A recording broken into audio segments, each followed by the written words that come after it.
Okay, so today we're here to cover the topic from chaos to calm, how to structure your day at home with young children.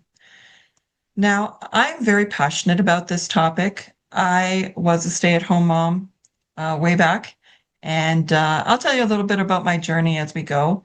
And I really feel the need to help other parents who are at home with children to help them to structure their day so that they feel like they have accomplished something.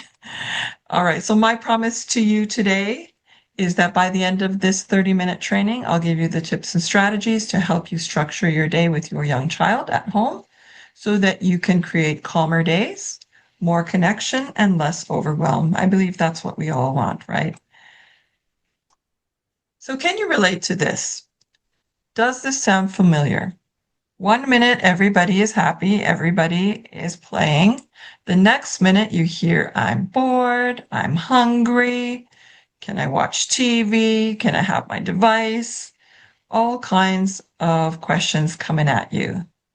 And I can tell you that chaos is real. Chaos is real in every home. And you might be thinking it's just you. I can tell you I've worked with so many parents that tell me the same thing. You're all experiencing the same sort of issues. And it's not you. It's not you at all. You just need a system. Maybe you feel like you're constantly reacting to your kids instead of connecting with them. Maybe your kids are clingy. I've heard that a lot. They won't let you get anything done. And kids tend to run out of things to do.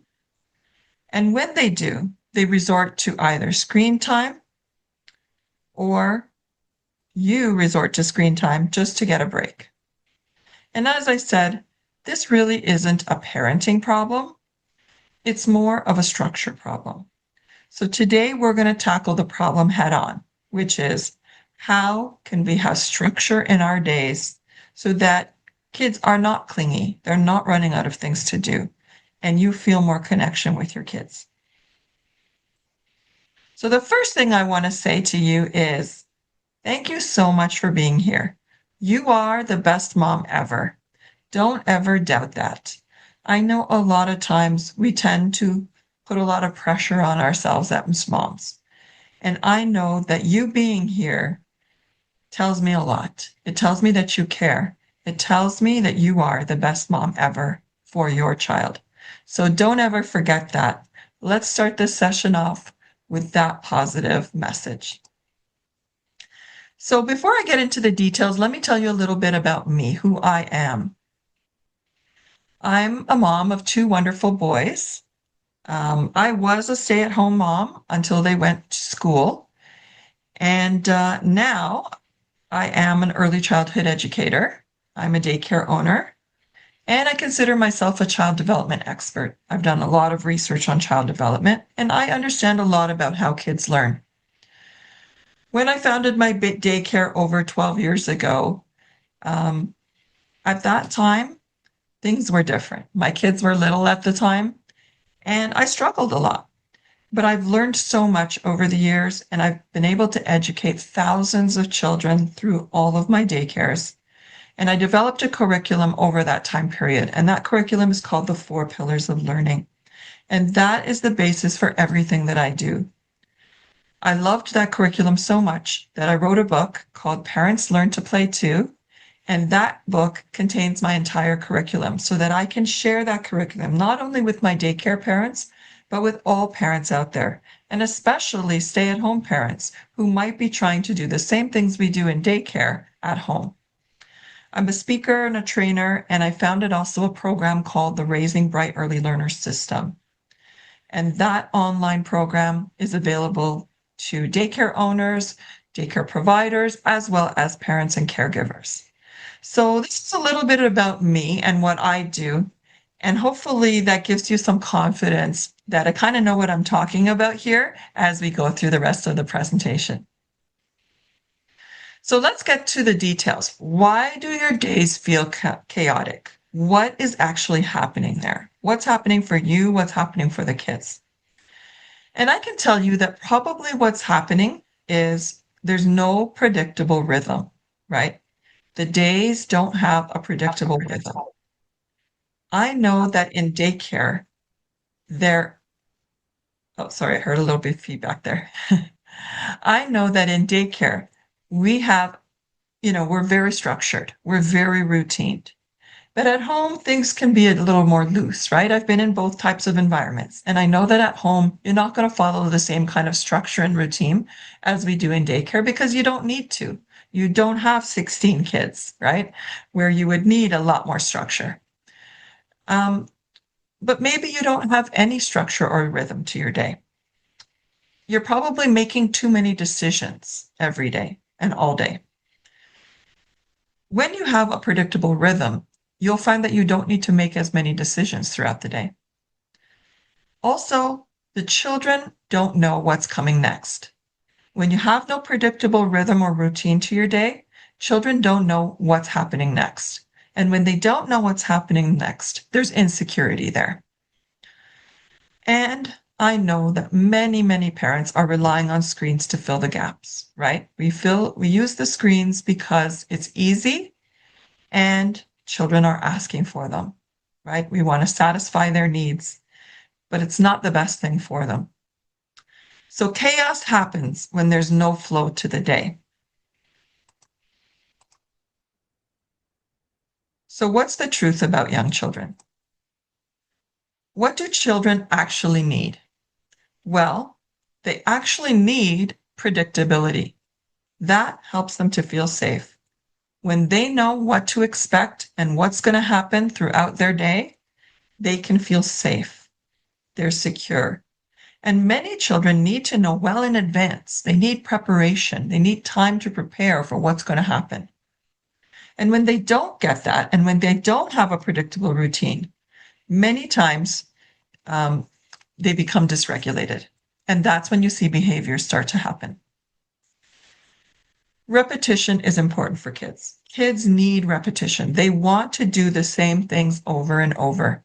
You may be surprised to see a child repeating play, doing the same task over and over. You may be surprised when your child asks you to read the same book over and over again. What's happening there is they need that repetition in order to strengthen the brain connections that are happening. So every time a child learns something new, a new brain connection forms in their brain. And that connection strengthens over time. It starts out as a very thin string, and then eventually, when they repeat it, it goes back and forth across that connection so many times that it turns into a stronger rope. So that's when they have mastery of that particular skill or thing that they're doing. So repetition is important for kids. They need that in order to learn. Now, it might be a little bit annoying for us sometimes when we have to repeat the same things. We get bored of repetition, but for children, it's absolutely essential. And children also need simple routines, right? And I mentioned that when they don't have routines, that's when we start to see behavior struggles or behavior issues. Now, I'm not talking about rigid routines. We're talking about simple rhythm to the day. Children thrive on predictability. They thrive on that predictable routine or rhythm, not specifically a rigid schedule, but something that can be followed. And you'll see what I mean as we go along. So let's talk about the difference here between rhythm and routine. Rhythm is something that flows, whereas a rigid schedule is very specific. It'll say, at this time of the day, we must do this. So at 9 o'clock, we're going to have breakfast. At 9:15, we're going to engage in an activity, and so on and so forth. Or maybe we're going to have nap time at exactly 12 o'clock. This is a rigid schedule. Now, a rigid schedule is not the most beneficial thing for children. Many times a rigid schedule becomes very stressful for them, and sometimes it's also unrealistic. You'll find yourself really having a hard time keeping that schedule. You'll find yourself straying from the schedule so much so that you'll just abandon it completely and say, oh, we can't be scheduled here. Instead, let's look at rhythm. Rhythm looks at blocks of time rather than a specific time. So things like morning time. What are we going to do during morning time? Maybe there's a play period during morning time. Midday, maybe we have eating and nap time during midday. Afternoon, maybe we have some kind of exploration outside or something in the afternoon. A rhythm is something that you would repeat over and over every day. It looks pretty much the same, but it's flexible to change, right? If one day you need to run an errand and you need to change things up, you have that flexibility in your day to be able to change the day as you see fit. But the most important thing about a rhythm is that it's repeatable. On most days, you'll be doing the same sorts of things at the same kind of time frame. So let me show you what that would look like. Here's what a sample daily flow would look like. Now you'll see that I have put in some times here on the right-hand side. This is just a sample daily plan for your day. Now, of course, we don't have to follow it to the T. We don't have to be rigid with it to say, okay, 7 o'clock is breakfast time. You'll notice there's a block of time that I've put in for most of the times here. So between 7 and 9, anywhere in between that time frame, let's say we're going to have breakfast and then we're going to have some independent play. So you'll see that instead of specific times, we have what we call blocks of time when certain things are going to happen throughout the day. So you'll see that the blocks of time are scheduled out according to things that are going to happen in my day. Now, this can look different for you. This is just a typical plan that most parents might follow. But if you have something specific to you, you would put that in your plan. So personal time, you might be thinking, what? Personal time? I don't get any of that, especially with kids at home. You need to make time, right? The only way to get personal time is to put it in your routine somewhere. So I like to put it at the beginning and the end of the day, right? When children are sleeping, that's personal time. Perhaps children are sleeping during those times. So instead of waking up at 7 o'clock at the same time that the kids wake up, I'm going to wake up at 6 o'clock, 1 hour early, so that I can have some personal time. Maybe I want to do a workout.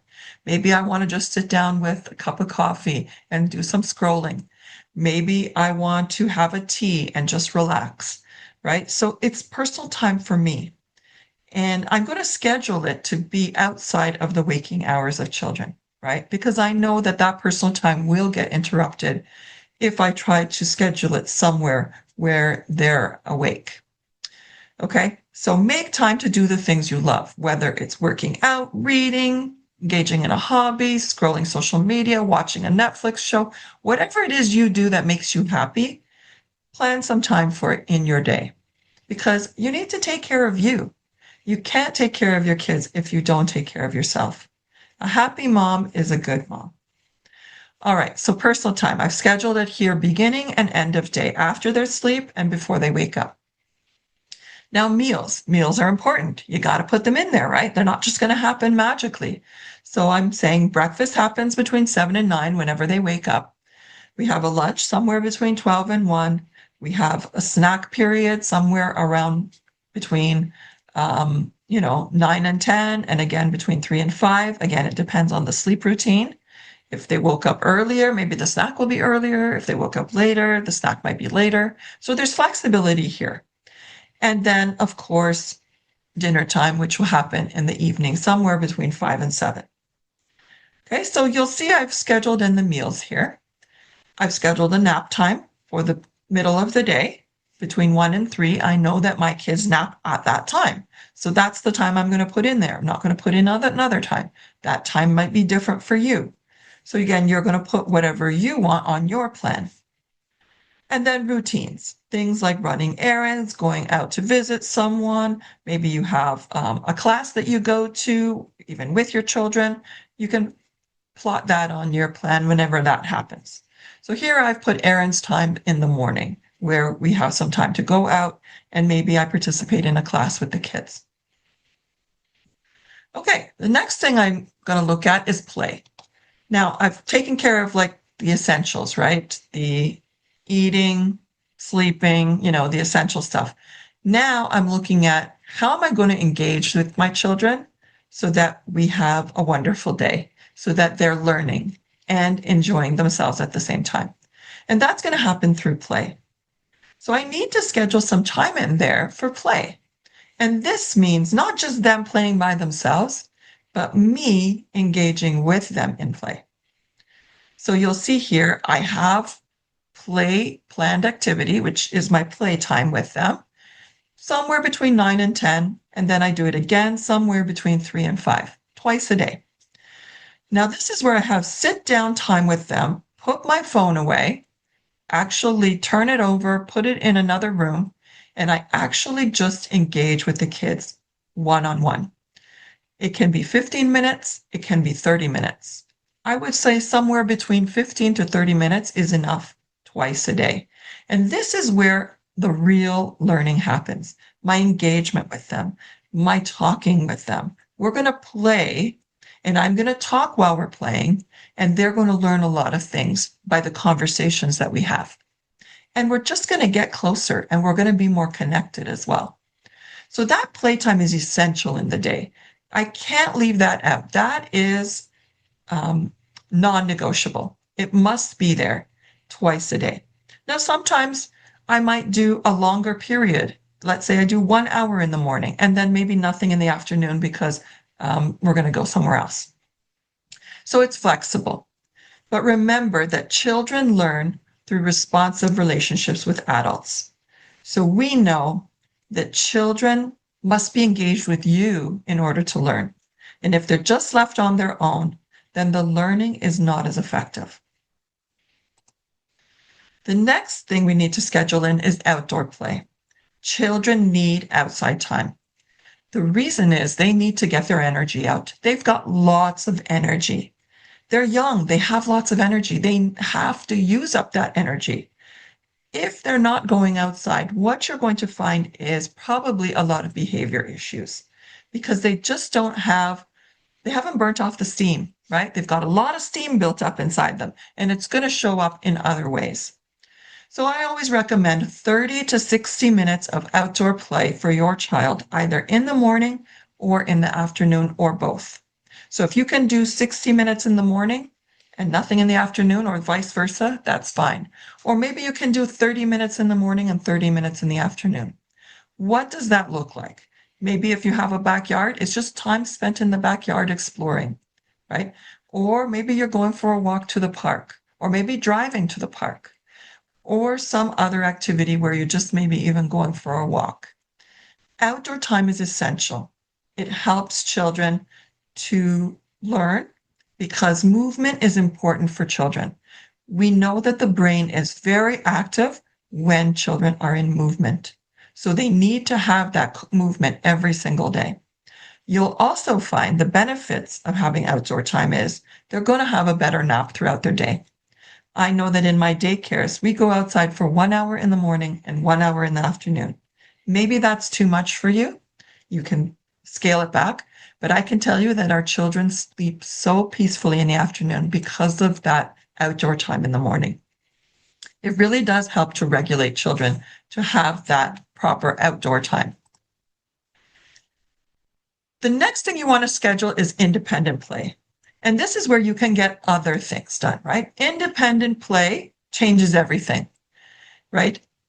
If you don't have children playing independently, if they're constantly hanging on to you, then you're doing your children a disservice, right? They need to learn how to be independent. Yes, you want to spend time with them. That's great. But they also need to know how to spend time alone by themselves, doing whatever they like to do, right? Maybe they're playing with something. Maybe, independent play doesn't mean unsupervised play.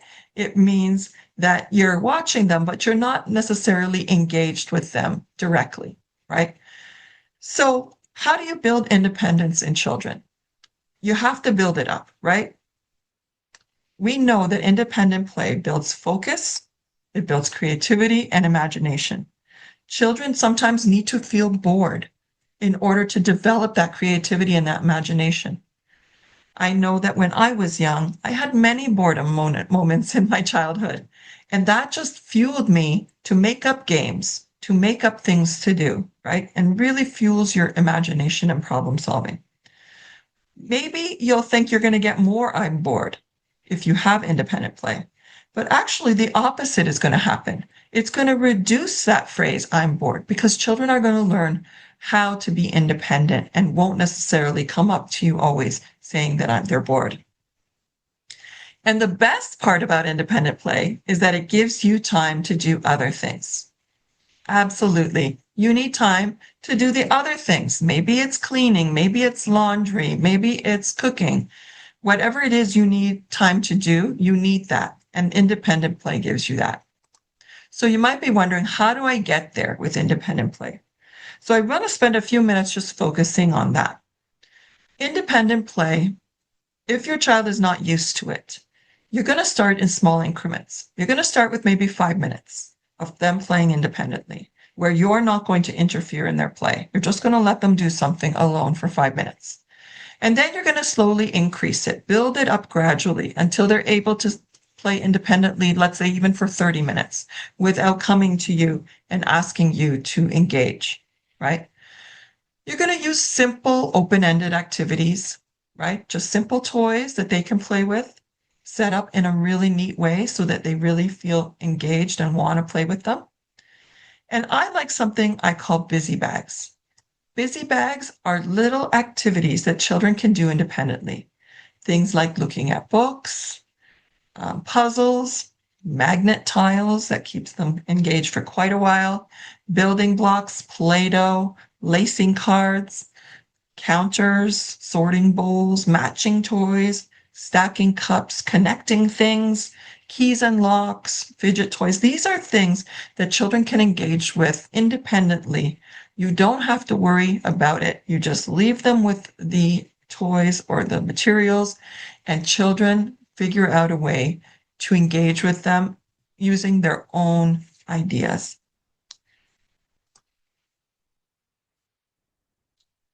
So inevitably, you might try all of this, and maybe sometimes it doesn't work, right? Maybe sometimes you're thinking, I tried it, it's not working.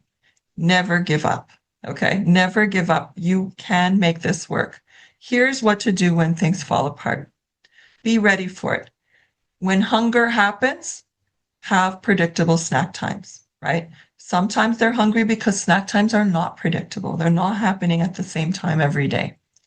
So try to have really predictable snack times that happen at the same times. Even if you're out somewhere, bring your snack with you so that they can still have it around the same time. And their body will get used to that they'll be hungry at that time. Boredom. This might still come up. So plan simple activities.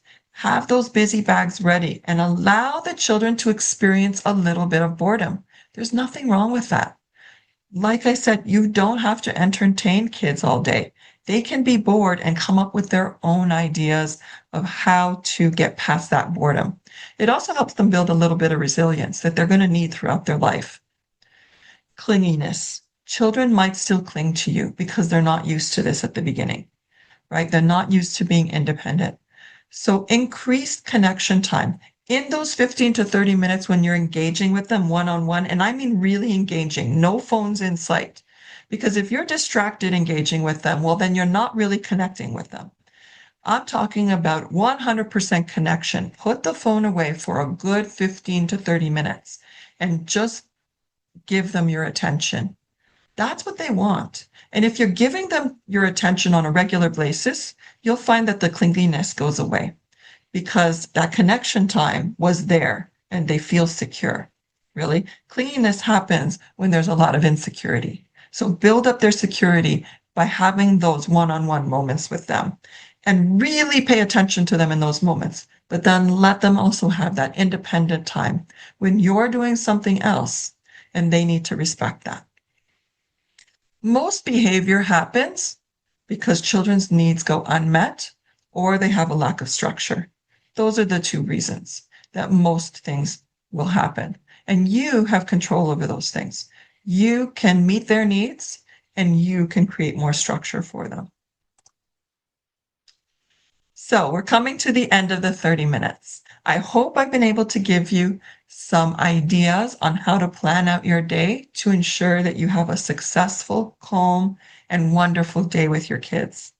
If you need some help to put all of this into action, sometimes you can't go it alone, right?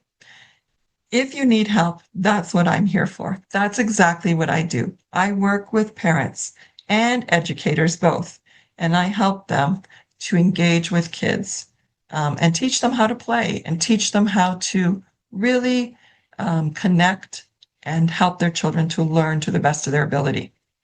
So what I'm offering you today for participating in this workshop is you can have access to my daily schedule. The thing that I had on the screen, I'm going to send it to you. So if you want to follow that and that works for your schedule, then go ahead.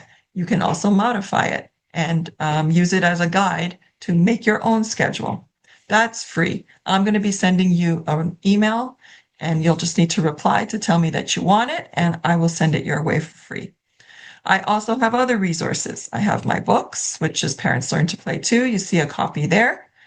My mini courses, if you want to go more in depth to learn how to teach your children about sensory play, literacy skills, numeracy skills, math, and things like that, depending on what stage you're at with your child. I have courses that are just $7. They are wonderful courses that teach you so much about how to teach your kids. And then I have a full program. It's called the Raising Bright Early Learners System. And that is $29.95 a month. And that's where you work with me one-on-one. I help you develop your schedule. I help you and I teach you everything that you can get through the mini courses as well. I teach everything to you on a one-on-one basis. So you can find all of these resources on my website here. I have it at the bottom, but you're also, because you signed up for this course, I'm going to send you an email with all of this information as well. So if you want to reach out to me about anything that's here, or if you have any questions specific to your situation, please do reach out to me. I'm happy to help, and I'm happy to engage with you on your learning journey with your child. Thank you so much for joining me here today. Have a wonderful day.